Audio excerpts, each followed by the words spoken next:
Hallo liebe Hausbauhelden, wir sind heute für euch hier in der Nähe von Hannover und zeigen euch ein Massivhaus für Familien von Heinz von Heiden. Auf 180 Quadratmetern Wohnfläche verfügt dieses Haus über 4 Schlafzimmer im Obergeschoss und ein separates Kinderbad. Geschaffen wurde dieser zusätzliche Platz architektonisch durch das Einschieben eines Querhauses in den sonst kompakten Baukörper. Und das wurde auch noch mal optisch hervorgehoben durch unterschiedliche Verblend- und Verputzarbeiten. Alles dazu und was dieses Haus sonst noch so zu bieten hat, das zeigen wir euch jetzt.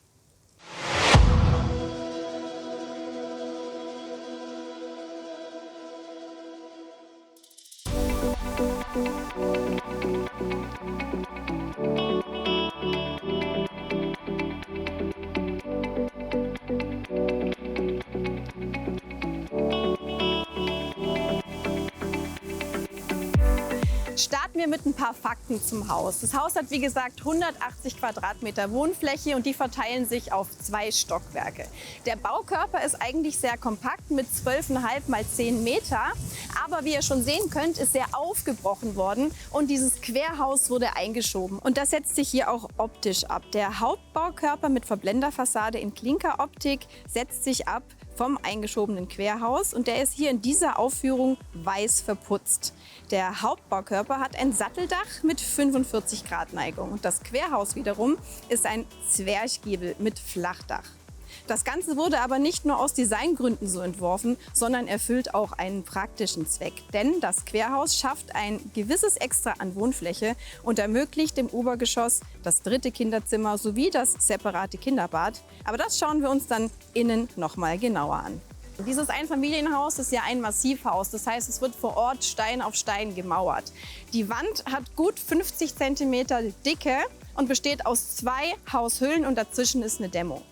Erst kommt ein 24 cm dickes Mauerwerk aus Hochlochziegel, das Ziegelmauerwerk. Dann eine 14 cm dicke Mineralfaserdämmmatte und darauf aufgesetzt wird dann der massive Verblender hier in Klinkeroptik. Die Farbe dieses Klinker heißt hellrot-bunt und wurde im Wasserstrichverfahren hergestellt. Das hat also eine ganz raue Oberfläche. Die Fugen sind beige-weiß. Ein besonderes Detail hier ist nochmal die optische Absetzung des Fenstersturzes, also über den Fenstern. Da sind die Klinker praktisch hochkant gesetzt und wurden in eine sogenannte Läuferschicht gezogen. Das zieht sich hier an allen Fenstern von diesem Haus homogen durch. Fenster und Türen sind in Anthrazit grau gehalten und passen zum schiefergrauen Betonsteindach. Dieses Haus, so wie es hier steht, bietet sich übrigens an für eine Grundstücksfläche ab 500 Quadratmeter. Hier noch ein kleines Detail an der Außenwand. Das ist der Windstärkenmesser. Und wenn der zu starken Wind registriert, dann sorgt der dafür, dass die Lamellenjalousien hochfahren, dass sie nicht beschädigt werden von zu starkem Wind. Noch ein kleines Detail zu dem reingeschobenen Querhaus. Durch die rausgezogene Wand haben wir natürlich hier die Möglichkeit, einen überdachten Eingangsbereich durch diesen Rücksprung zu schaffen. Was ganz schön ist, wenn man hier nicht nass wird oder bei dem Wind, der hier herrscht, die Haare durcheinander fliegen. Und ich würde sagen, jetzt schauen wir uns mal innen an.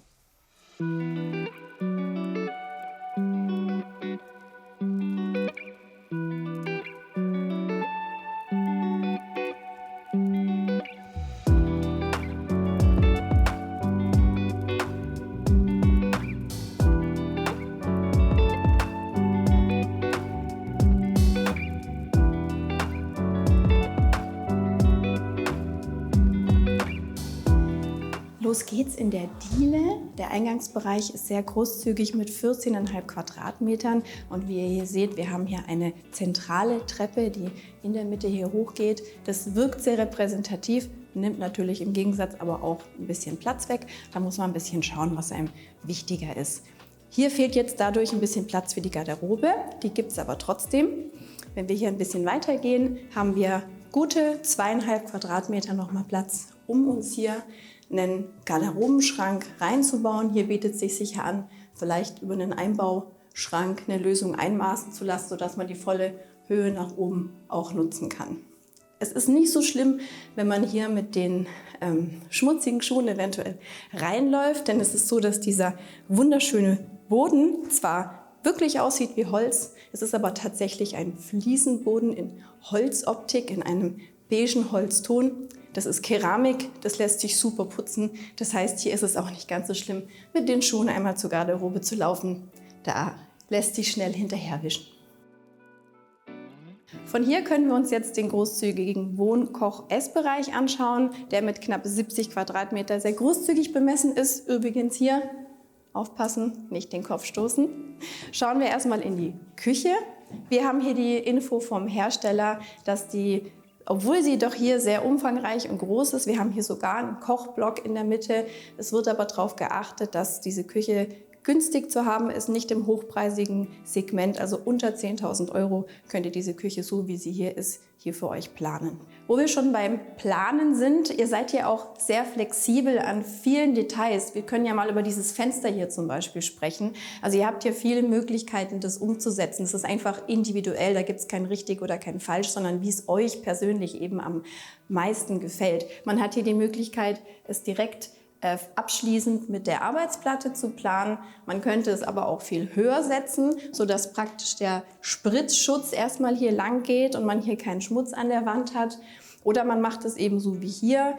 Man hat hier ein Fenster, das man auch öffnen kann. Es könnte aber auch eine Vollverglasung sein, sodass man es eben nicht öffnen kann, was nochmal ein bisschen homogener wirken lässt. So, in dieser Ausführung hier habt ihr natürlich die Möglichkeit, drüber noch Hängeschränke für mehr Stauraum anzubringen. Nochmal eine weitere Planungsalternative hier in der Küche. Wir haben ja hier diesen Küchenblock, der hier so ein bisschen in der Mitte steht, mit 2 Tresenplätzen. Das könnte man auch anders planen, dass man den weglässt, denn man ist ja von der Technik her frei. Der Herd befindet sich ja auf der anderen Seite und man könnte den jetzt einfach an diese Wand setzen, ihn dann etwas länger machen und vielleicht hat man dann sogar 4 Plätze am Tresen, sodass da die ganze Familie zusammensitzen kann.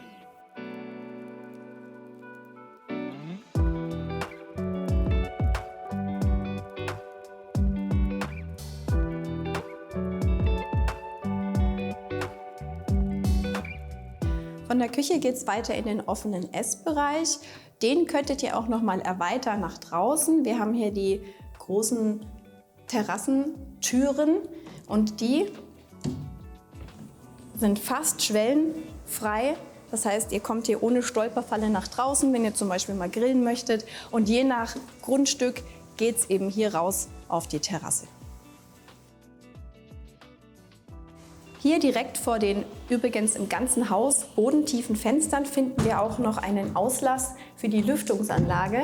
Was ich ganz interessant finde, die werden eben sehr, sehr gerne direkt vor den Fenstern geplant, weil da am sichersten natürlich keine Möbel stehen.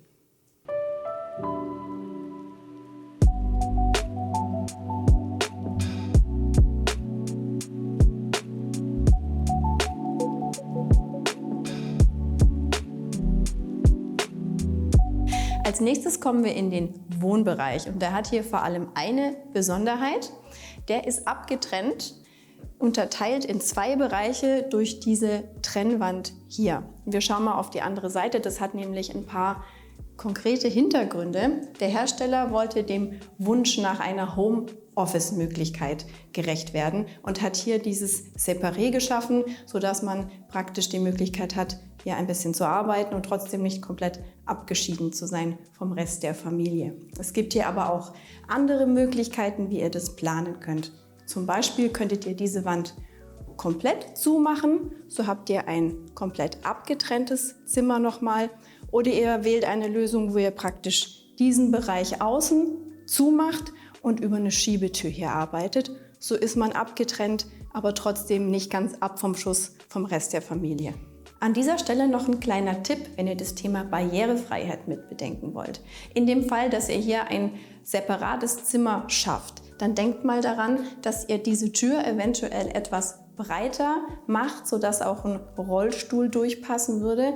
Denn ihr habt hier in diesem Haus genau gegenüber ein relativ großzügiges Gästebad mit Dusche und so hättet ihr hier eine barrierefreie Möglichkeit, um zum Beispiel die pflegebedürftige Mutter oder den Vater unterzubringen. Keine Treppen laufen zu müssen, das Bad direkt gegenüber zu haben, ist eine super sinnvolle Lösung. Dann schauen wir uns noch das Gäste-WC an. Das befindet sich links vom Eingang, wenn man reinkommt, direkt. Und mit 3,5 Quadratmetern, wie gesagt, relativ großzügig für so ein Bad, eben auch mit Dusche. Hier müsstet ihr noch darauf achten, dass ihr noch eine Duschwand einplant als Spritzschutz, dass nicht alles nass wird, wenn jemand duscht. Von hier schauen wir jetzt noch in den letzten Raum hier im Erdgeschoss. Das ist der Haustechnikraum. Der befindet sich hier auf dieser Seite. Der hat gute 10 Quadratmeter. Und hier finden wir den inneren Teil der Luftwasser-Wärmepumpe mit Wärmerückgewinnung. Wir haben außen vorher gesehen, da steht der Außenteil. Es macht immer Sinn, diesen Teil an die Außenwand vom Haustechnikraum zu stellen. Da braucht ihr dann einfach für die Verkabelung weniger Aufwand. Hier noch ganz schön zu zeigen, die Filter der Lüftungsanlage, die sollte man ab und zu mal reinigen. Da kommt man hier ganz einfach dran, kann den rausnehmen und so ein bisschen abstauben oder absaugen und dann sorgt man dafür eine Sauberkeit in der Lüftungsanlage und die hat man selber in der Hand. Ansonsten ist im ganzen Haus noch Fußbodenheizung. Fürs Erdgeschoss läuft die hier auch im Haustechnikraum zusammen. Und dann habt ihr hier natürlich auch genug Platz, um eine Waschmaschine und einen Wäschetrockner anzuschließen. Und damit gucken wir schon mal ins Obergeschoss.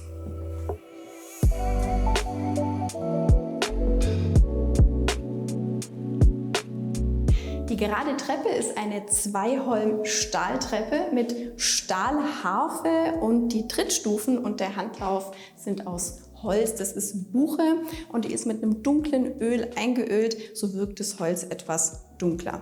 Ja, der Flur hier oben hat 11 Quadratmeter. Von hier aus erreichen wir alle Räume im Obergeschoss und als erstes schauen wir uns das separate Kinderbad an.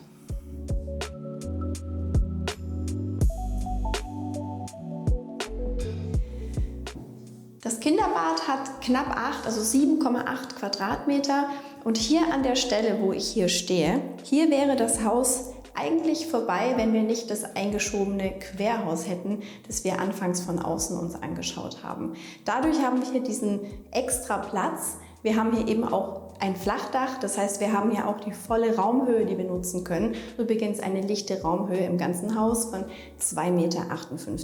Und so haben die Kinder hier ein eigenes Bad in dieser großen Fläche und sind separat vom Elternbad. Und das bringt einfach in einem Familienleben unglaublich viel Ruhe in den Alltag rein. Bei der Dusche hier im Kinderbad müsstet ihr euch übrigens auch noch den Spritzschutz, also die Duschwand dazu denken, die fehlt hier auch noch. Und was wir hier schön sehen können, wir haben hier im Hintergrund etwas Besonderes und zwar haben wir Mosaikfliesen aus Glas und wenn man da genau hinschaut, dann sieht man, dass da im Hintergrund so ein textiles Gewebe verarbeitet ist, was so einen ganz speziellen Look bringt. Wichtig hier aber zu wissen, das ist nicht Teil der Bemusterung des Hauses. Wenn ihr da andere Ideen und Vorstellungen habt, seid ihr da völlig frei. Die gleichen Fliesen haben wir auch auf der anderen Seite beim Waschtisch. Und hier haben wir auch noch einen beleuchteten Badezimmerspiegel mit Touch an und aus als kleine Besonderheit. Noch eine Kleinigkeit zur Tür vom Kinderbad. Die ist relativ schmal. Das sind hier nur 76 cm Breite. Und es liegt daran, dass diese Treppe mittig liegt. Wir hatten es unten schon mal erwähnt. Diese mittige Treppe sieht sehr repräsentativ aus, aber nimmt eben einiges an Platz weg. Und das zeigt sich beispielsweise hier an der Tür vom Kinderbad. Wir schauen von hier ins erste Schlafzimmer im Obergeschoss.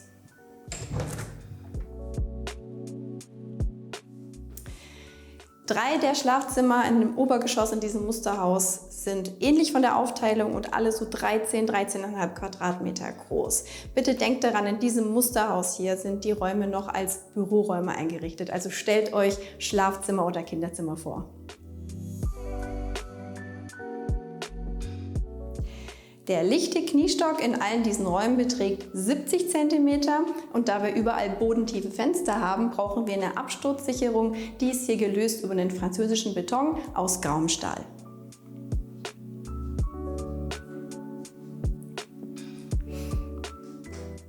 Wie ihr sehen könnt, ist auch das dritte dieser Schlafzimmer hier im Obergeschoss ähnlich aufgeteilt. Das könnte das Elternschlafzimmer sein oder ein großzügiges Kinderzimmer. Das vierte Schlafzimmer im Obergeschoss ist praktisch das Gegenstück vom Kinderbad auf der anderen Seite mit Flachdach. Wir haben hier knapp 11 Quadratmeter Fläche und das ist eben auch ein Raum, den es nur gibt, weil dieses Querhaus in den kompakten Baukörper eingeschoben wurde und das ermöglicht das vierte Schlafzimmer im Obergeschoss.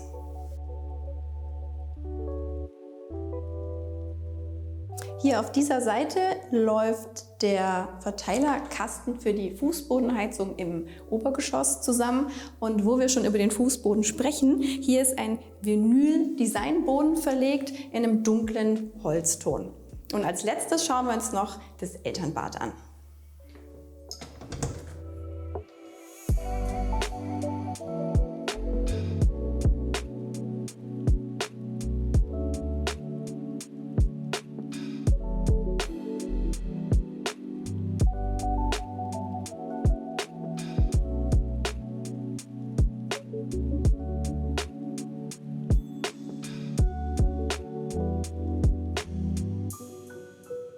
Das Elternbad ist, wie man sehen kann, sehr großzügig. Es hat mehr als 12 Quadratmeter und hier müsstet ihr euch wieder den Spritzschutz, also die Duschwand dazu denken. Aber dahinter können wir schon wieder sehen, dass auch hier wieder mit schönen Designfliesen gearbeitet worden ist. Aber die könnt ihr eben auch individuell anpassen, je nach euren Vorstellungen.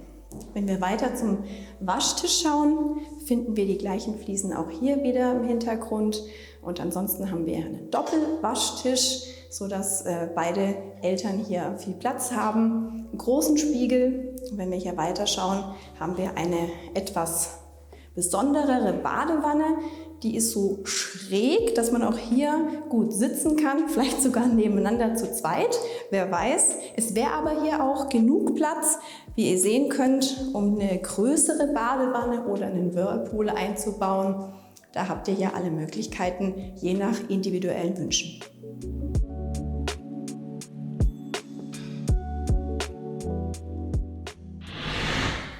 Ja, liebe Hausbauhelden, ich hoffe, die heutige Haustour hat euch gefallen. Wenn ihr mehr Infos zu dem Haus wissen möchtet, zum Beispiel Grundrisse und Preisangaben, findet ihr wie immer an unserer Hausdatenbank. Den Direktlink dazu habe ich euch in die Videodescription gepackt.